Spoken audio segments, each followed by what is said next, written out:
Welcome back to this afternoon's panel entitled Self, Ethnicity, and Colonial Experience. We have three speakers this afternoon, and we will follow the outline as you have in your itinerary. The first speaker this afternoon is Lisa Binkley. She's a third-year PhD candidate in the Department of Art History at Queen's University. Her primary area of research focuses on 19th century domestically produced textiles during industrialization. She's particularly interested in the role of quilts and their relationship to other objects in the household interior. Her talk today is Making the Fallowfield Quilt, Needlework, Textiles, and Design as a Method for Self-Portraiture. And I invite you to join me in welcoming her today. Thank you. Thank you. Good afternoon. I'll get started right away. So in 1848, Elizabeth Bell completed the so-called Fallowfield Quilt in commemoration of her upcoming wedding to Hugh Davidson, the son of an affluent colonial Canada West farmer. The coverlet includes a collection of 81 floral sprays embroidered with homespun and hand-dyed wool on a ground of Irish linen. Each embroidered design is centered on a 6-inch block, which was pieced together as patchwork to form the surface of the coverlet. The quilt includes 2 layers of cloth, the layer of patchwork and the bottom sheet made of linen diaper, held together by short running stitches.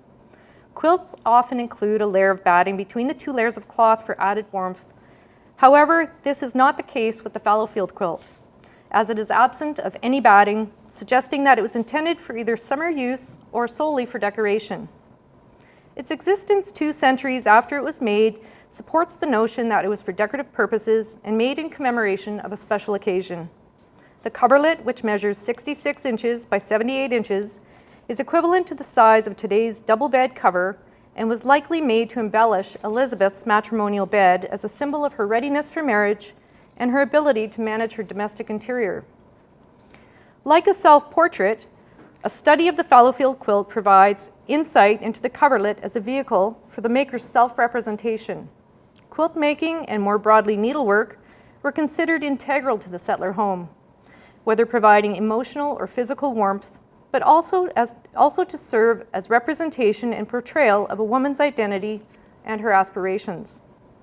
This paper borrows from the work of Heather Prostache, Inez Schachterle, and Sue Carter-Wood's The Needle as the Pen, that suggests, and I quote, needlework as a vehicle for women's own construction of alternative discourses while providing the opportunity to expand women's discursive worlds and the power they wield over their own lives.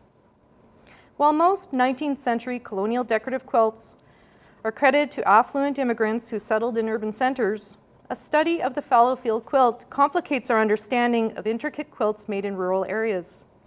By examining the process of acquiring, making, and circulating the supplies used in the production of the coverlet, including its textiles, design, and patterning, I contend that its maker sought to communicate her identity through such rhetorical functions as expressing the performance of middle-class femininity, her desire to engage with her cultural identity as an Irish settler in colonial Canada, and also as a symbol of the importance of family. While a study of the Fallowfield quilt from its inception in the 1820s to its preservation as part of the Agnes Etherington Art Center's Heritage Quilt Collection is part of my doctoral thesis, this paper focuses on the point of its construction between the 1820s and the 40s and explores the tension between our understanding of decorative quilts and their association to affluence, while also trying to get a better understanding of the intentions of its maker in using particular textiles by asking who was its maker and what was she trying to tell us about herself. Elizabeth Bell immigrated with her father and 3 siblings in 1837 aboard the steamer the Independent, which carried a large contingent of Irish settlers from counties Monaghan, Tyrone, and Armagh, headed for Carleton County, Canada West. The Bells were from the market town of Clones, County Monaghan, where Elizabeth's father, John, was a silk mercer and provided his family with an upper middle class lifestyle. In 1837, and likely as a result of prompting from relatives who had already made the move, John Bell decided to finally immigrate to Canada with his 4 children, Harriet, 20, Mary Jean, 18, Elizabeth 13, and John George 11. His idea for immigration at this stage of his life was as the aim of most Irish immigrants, to provide a secure future for his children by establishing his son on a farm of an adequate size to support a family, and by seeing his daughters married to sons of other farmers. In 1840, when John's oldest daughter, Harriet, married the son of a wealthy colonial farmer, Samuel Davidson, Elizabeth moved in to help her sister, staying with her for the next 8 years until she eventually married the youngest Davidson's son, Hugh. Inspiration for the Fallowfield quilt originated from a collection of 28 6-inch blocks embroidered by Elizabeth's mother, Anne Little Bell, before her death in 1828, and only discovered among her father's personal belongings following his 1847 death. It is unknown if the Bell children were aware of the collection of embroideries made by their mother before their father's death, but as the youngest daughter and the last unmarried child, Elizabeth claimed the blocks as a starting point for her own wedding quilt. Anne's blocks featured a variety of floral sprays reminiscent of pressed flowers, a popular Georgian woman's pastime. Each block featured stylized flower heads repeated across several blocks in a simple stemwork, which suggested that Anne likely adapted her pattern from something she may have seen, either in a collection of silk cloth as part of her husband's textile trade, or could have also been influenced by the flurry of outsourced embroidery produced and circulated in the surrounding counties. Once a thriving region known for its linen production, the contingent of out-of-work linen spinners and weavers in Ulster were sought for outsourced embroidery work by firms in England and Scotland. The most popular types of embroidery was a form of Scottish whitework, which is white stitching on white ground, and revived from 17th century craft, which became known as Ayrshire embroidery, and was considered fashionable for collars, handkerchiefs, and christening gowns. The commercial availability of embroidery patterns by 1800 made it possible for manufacturers to exploit less expensive rural Irish labor by outsourcing embroidered handwork, which by the 1820s became an important part of remobilizing the rural Irish domestic economy. While outsourced embroidery work was produced primarily for the British market, it also had a thriving export market supplying France, Germany, Russia, and the United States that encouraged the further production of handcrafts. Other regional styles of needlework in the form of embroidered lace also emerged in rural market towns of Mount Mellick, Clones, and Limerick, each in an attempt to counteract the plummeting local textile production economy. Although a more in-depth study of these different forms of lace embroidery are not within the scope of this paper, the prominence of the idea of embroidering polychrome floral designs on linen ground, or as it became known as flowering linen, suggests that when Anne made her blocks, she was surrounded by a culture of needlework made by women other than solely the privileged. But what does this suggest about Elizabeth's embroidery? With her mother's blocks in mind, she made 53 additional similar blocks similar to those made by her mother almost 2 decades earlier, employing the help of her older sister Harriet, with whom she was living. Together, the sisters flowered linen, pieced together blocks, and then quilted the coverlet over the next 8 months, a difficult task no less, barely finishing it in time for Elizabeth's June 1848 wedding. According to material culture scholars such as Nicholas Thomas, Alfred Gell, and Elizabeth Edwards, to name only a few, objects have agency, and as physical entities, they have a certain performative function and elements of meaning-making across time and space. So as objects are recontextualized, new meanings evolve and are modified.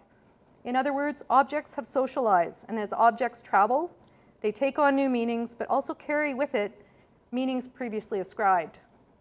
So considering the blocks that make up the Fallowfield quilt, Elizabeth was indeed influenced by her mother's blocks.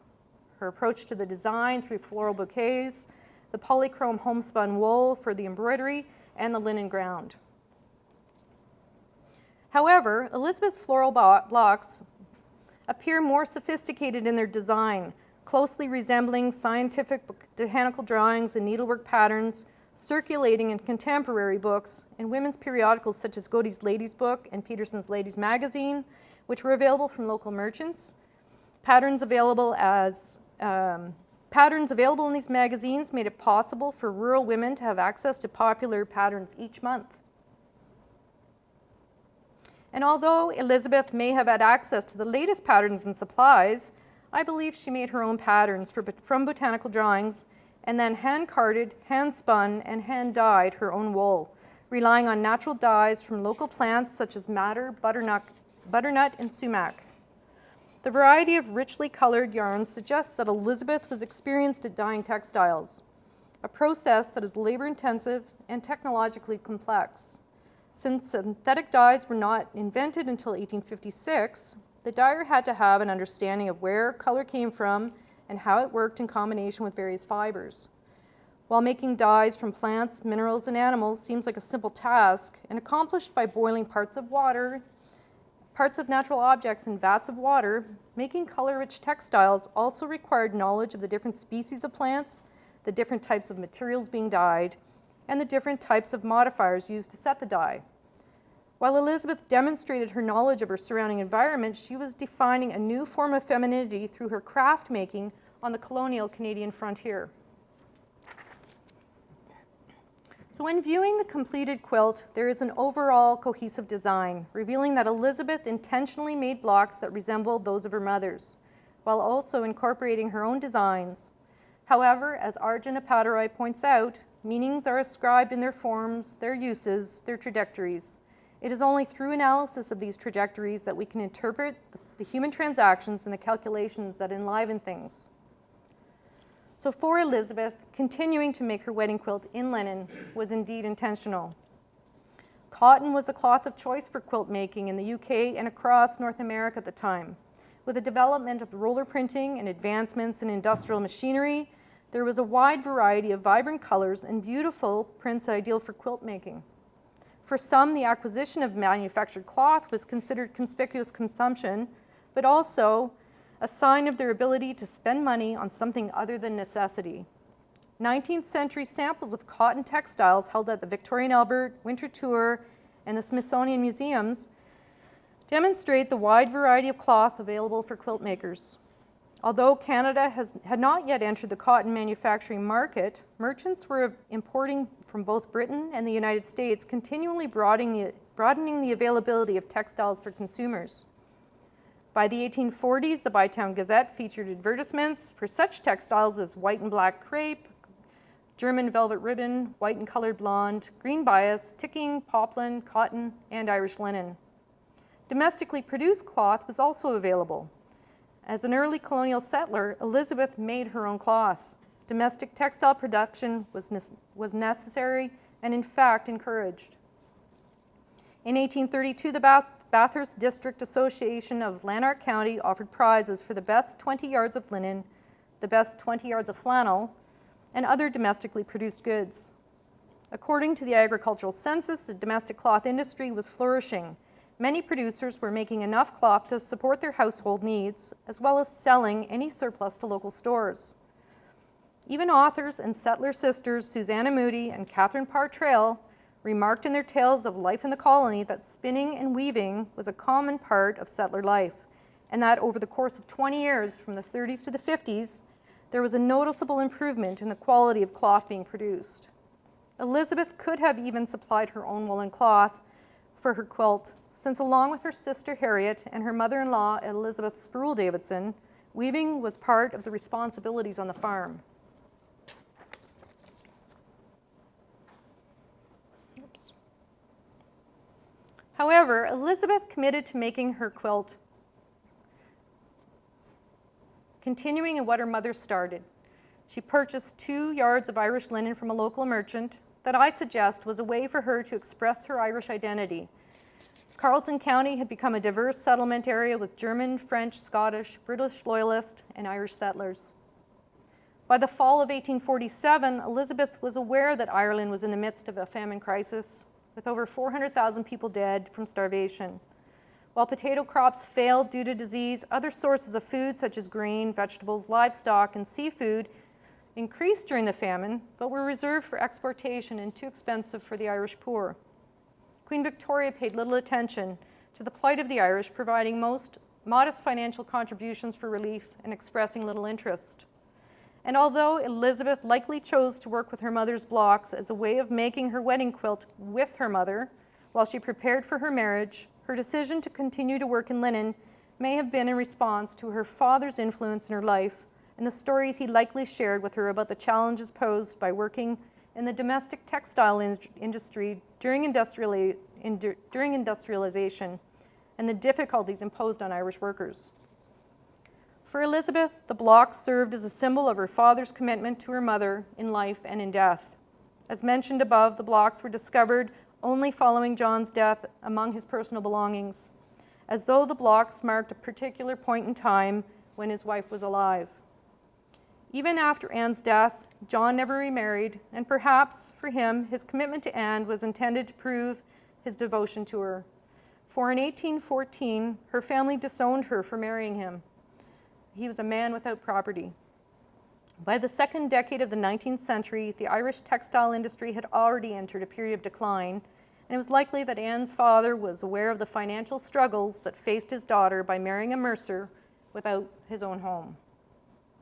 But following her own wedding, over the first summer in her new home, Elizabeth likely displayed her wedding quilt on her matrimonial bed, claiming her space inside the Davidson family farmhouse as the new Mrs. Davidson.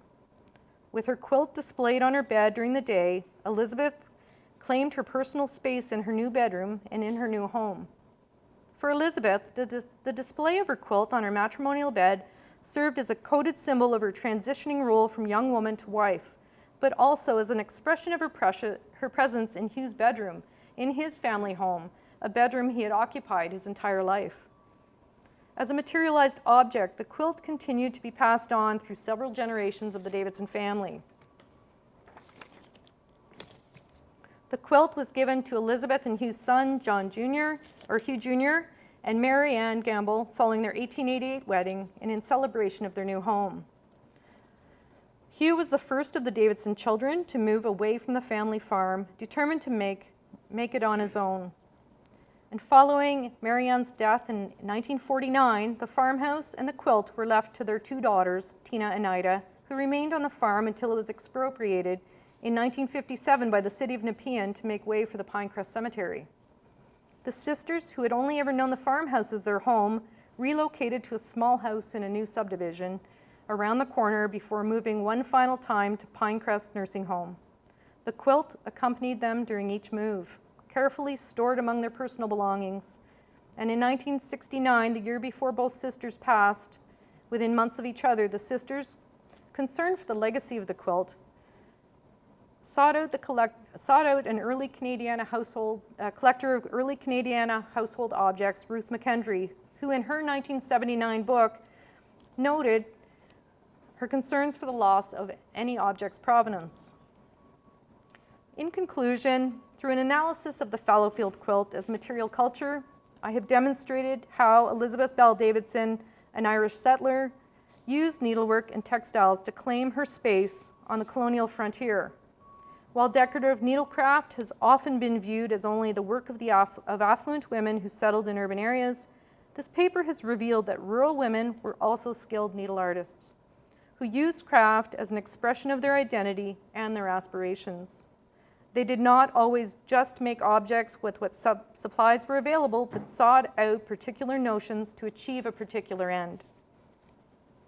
Elizabeth displayed her femininity through elaborate stitching, but also demonstrated how she had to first card, spin, and dye her own yarn for embroidery before she even began to stitch.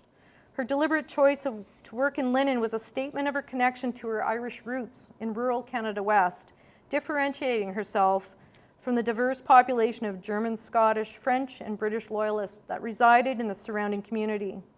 And though not discussed here today, scholarship is primarily focused on the textile production going on in these communities by primarily Scottish and German settlers. But finally, as revealed by her granddaughters, Tina and Ida, the quilt embodied the way Elizabeth was held in high regard, suggests that while she was important to her family, it was mutual, and particularly so since Elizabeth lost both parents at such a young age while trying to establish roots in the New World. Thank you.